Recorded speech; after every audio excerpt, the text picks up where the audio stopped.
팔척귀의 신당에서 마주한 풍산의 섬뜩한 모습에 강철이는 등골이 오싹해졌다. 너의 적은 내가 아니다. 저 왕가의 핏줄들이다. 헌데 어찌해 날 공격하느냐.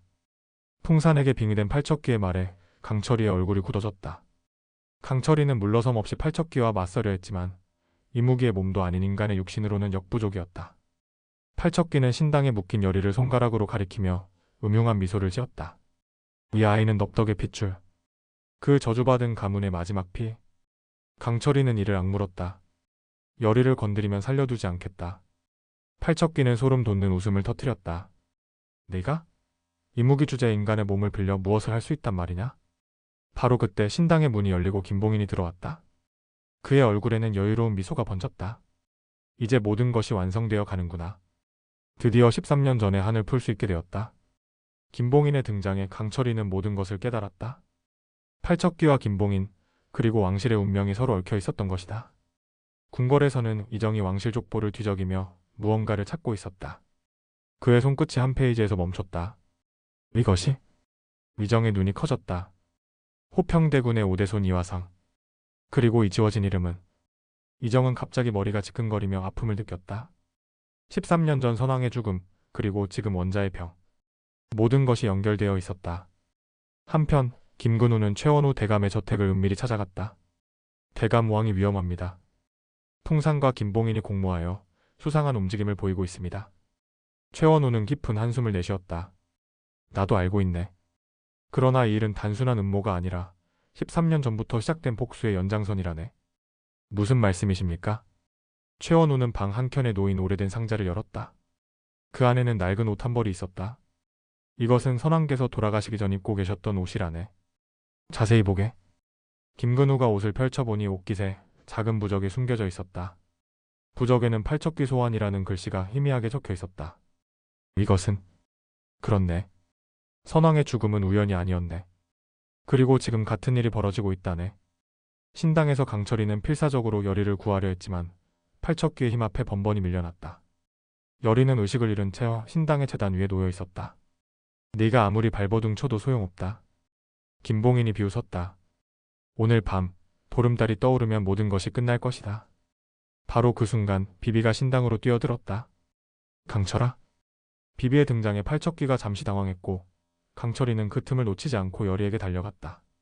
하지만 김봉인이 던진 부적에 강철이의 몸이 얼어붙었다. 이제 곧 내 앞에서 넙덕의 마지막 핏줄마저 끊어질 것이다. 김봉인의 얼굴에는 광기가 번졌다. 궁궐에서 이정은 급히 중전에게 향했다. 여보, 원자를 다른 곳으로 옮겨야 합니다. 지금 당장. 중전은 놀란 눈으로 이정을 바라보았다. 무슨 일이 있었습니까? 팔척귀의 정체를 알았습니다. 그리고 그 원한의 대상이 누구인지도. 이정의 목소리가 떨렸다. 그것은 바로 왕가의 핏줄입니다. 특히 그때 갑자기 궁궐 전체가 진동하기 시작했다. 처마 끝의 풍경들이 요란하게 울렸고 불길한 기운이 궁궐을 감쌌다. 이정은 창밖을 바라보았다. 보름달이 구름 사이로 모습을 드러내고 있었다. 신당에서 팔척귀는 의식을 시작했다. 김봉인이 준비한 특별한 부적들이 여리의 몸 주변을 둘러싸고 있었다. 넙덕의 핏줄 그리고 왕가의 피. 이 두 가지가 만나면 내 원한은 완성된다. 그때 신당의 문이 요란하게 열렸다. 가섭스님과 노스님이 들어선 것이다. 멈추시오. 가섭스님이 외쳤다. 더 이상 무고한 희생은 없을 것이오. 팔척귀는 비웃음을 지었다. 13년 전에도 실패했던 자들이 지금 와서 무엇을 할 수 있다는 말인가? 가섭스님은 손에 들고 있던 염주를 높이 들었다. 이번에는 다를 것이오. 넙덕이 마지막 순간에 주었던 이것으로. 팔척귀의 얼굴이 일그러졌다. 염주에서 강한 빛이 뿜어져 나왔고 그 빛은 팔척귀를 잠시 주춤하게 만들었다. 강철이는 그 틈을 타부적의 속박을 깨고 여리에게 달려갔다. 하지만 팔척귀는 여전히 강했다. 풍산의 몸을 빌린 팔척귀가 강철이를 향해 날카로운 손톱을 휘둘렀다. 그 순간 여리가 눈을 떴다. 강철아? 여리의 눈에서 신비한 빛이 뿜어져 나왔다. 팔척귀를 향한 그 빛이 팔척귀를 잠시 물러나게 했다. 궁궐에서 이정은 원자를 안고 비밀 통로를 통해 대피하고 있었다. 중전과 김근우가 그들을 따랐다. 전하, 이쪽입니다. 그들이 통로를 지나자 궁궐 마당에 검은 안개가 피어올랐다.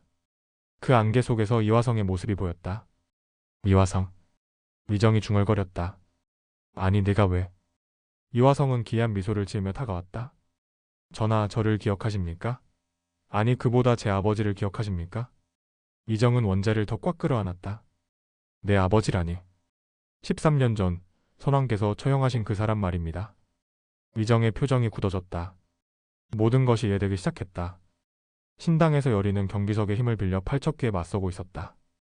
강철이는 여리의 곁을 지키며 힘을 보태고 가섭스님과 노스님은 불경을 외우며 팔척기를 약화시키고 있었다. 하지만 김봉희는 여전히 자신만만했다. 소용없다. 지금쯤 이화성이 왕과 원자의 피를 흘리고 있을 것이다. 그들의 피가 흐르는 순간 팔척기의 힘은 더욱 강해질 것이니. 그 말에 여리의 눈이 커졌다. 그래서 호평대군의 후손을 끌어들인 것이었군요. 왕가의 핏줄을 이용해 다른 왕가의 핏줄을 해치려는 계략이었어요. 김봉희는 음흉한 미소를 지었다. 똑똑하군. 하지만 이미 늦었다. 궁궐에서 이정은 이화성과 마주하고 있었다. 내 원한은 나에게 있는 것이 아니다. 내가 내 아버지를 처형한 것도 아니지 않느냐. 이화성은 고개를 저었다. 중요한 것은 그게 아닙니다. 왕가의 핏줄 자체가 문제입니다. 그 저주받은 핏줄이 끊어져야 한다는 것, 그것이 팔척귀의 뜻입니다. 이화성이 손을 들어 올리자 검은 기운이 그의 손끝에서 피어올랐다. 그 순간 김근우가 몸을 날려 이정과 원자를 보호했다. 전하, 물러나십시오. 신당에서 여리는 갑자기 가슴을 움켜쥐었다. 이건. 강철이가 놀라 여리를 붙잡았다. 여리야, 무슨 일이냐? 왕과 원자가 위험해요. 지금 당장 궁으로 가야 해요. 여리의 눈에서 눈물이 흘러내렸다. 제 몸 안에 흐르는 피가 그들의 위험을 느껴요. 강철이는 여리를 보호하며 물었다. 대체 내 몸 안에는 어떤 피가 흐르는 것이냐? 여리는 떨리는 목소리로 말했다. 저도 이제야 알았어요. 넙덕 할머니가 그토록 숨기려 했던 진실을. 저는 그때 팔척귀가 강하게 공격해왔다. 강철이는 여리를 감싸 안으며 맞섰지만 인간의 몸으로는 한계가 있었다. 팔척귀의 공격이 강철이를 덮쳤고 강철이는 피를 흘리며 쓰러졌다. 강철아? 여리의 비명이 신당을 울렸다. 비비가 분노에 차 팔척귀를 향해 돌진했지만 팔척귀의 힘은 너무 강했다. 비비마저 한쪽으로 던져졌다. 김봉희는 승리를 확신하며 웃었다. 이제 끝이다. 그때 신당의 문이 다시 열렸다. 그곳에는 예상치 못한 인물이 서 있었다. 데비였다. 김봉인, 내가 13년 전부터 꾸며온 일이었구나. 김봉인의 얼굴이 창백해졌다. 데비마마. 데비는 품에서 오래된 물건을 꺼냈다. 그것은 반으로 쪼개진 옥패였다. 이것이 내가 그토록 찾던 것이 아니더냐? 팔척귀의 시선이 옥패로 향했다. 그 순간 팔척귀의 몸이 떨리기 시작했다. 여리는 데비의 손에 든 옥패를 보고 깨달았다. 그것은 자신이 가진 경비석과 짝을 이루는 물건이었다. 데비는 천천히 팔척귀에게 다가갔다. 이제 그만 쉬어라. 너의 원한을 내가 풀어주마. 팔척귀의 눈에서 처음으로 두려움이 보였다. 데비는 옥패를 높이 들어 올렸고 그 순간 신당 전체가 밝은 빛으로 가득 찼다. 팔척귀와 김봉인의 음모, 그리고 왕실의 오래된 비밀이 마침내 드러나는 순간이 다가오고 있었다. 강철이와 여리는 이 모든 혼란 속에서 서로를 지키며 진실을 향해 나아갈 수 있을까? 왕과 원자는 이화성의 위협에서 벗어날 수 있을까? 그리고 데비가 가진 옥패의 비밀은 무엇일까?